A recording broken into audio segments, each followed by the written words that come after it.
Brigadier साहब, मैं आपकी तरफ आऊंगा। पाकिस्तान के जो रोशन पहलू है वो हम डिस्कस करते हैं, जबकि इंडिया में कोई रोशन बात ही नहीं होती, मुस्बत बात ही नहीं होती। यकीन करें, मैं झंझोड़ता हूं कि कोई तो टॉपिक ऐसा मिल जाए कि मैं इंडिया की भी बात करूं कि यार इंडिया की कौम के लिए फखर का दिन है। यकीन करें, दुबई एयर शो के अंदर उनके तेल निकल गया जहाज में से, पूरी दुनिया ने देखा, वो सारे के सारे पता नहीं नीचे जल नहीं गए, कि अगर कोई नीचे आग लगी होती तो पता नहीं जल ही जाते। ये क्या ड्रामाबाजी लगाई हुई है इंडिया ने? ये करता ही क्यों है ऐसी हरकतें जो कि बाद में जलील ही होता रहता है?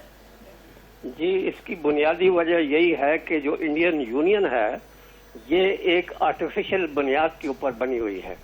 इसका वजूद ही जो है वो बड़ा ऑब्जेक्शनेबल है और वो कायम रह ही नहीं सकता। ये तो हैरानी है कि किस तरीके से जो है ये 78 साल इन्होंने गुजार लिए।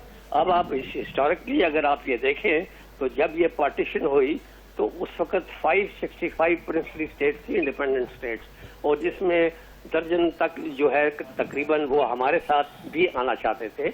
इन्होंने सब फोर्सेबली जो है अपना ये हिस्सा बनाया। उसके बाद पंजाब को इन्होंने डिवाइड किया और फिर बंगाल को भी ये डिवाइड किया और कश्मीर के ऊपर भी ये हमला किया। क्यों किया? कि ये पाकिस्तान को शुरू से ही दिन से जो है वो बनने ही ना दें या इसको जो है ना आगे चलने ही ना दें। तो इनकी तो बुनियाद ही ये सारी जो है ना गलत की, और ये तो 71-72 तक जो है ना ये ड्यू वगैरह जो है ये और चीजें जो है वो लेते रहे, सिकम वगैरह, ये तो बाद में इन्होंने जो ना जबरदस्ती कब्जा किया। फिर जहां तक ये टेररिज्म की जो ये बात होती है, इसकी बुनियाद जो है 1971 में इंडिया ने साउथ एशिया में डाली।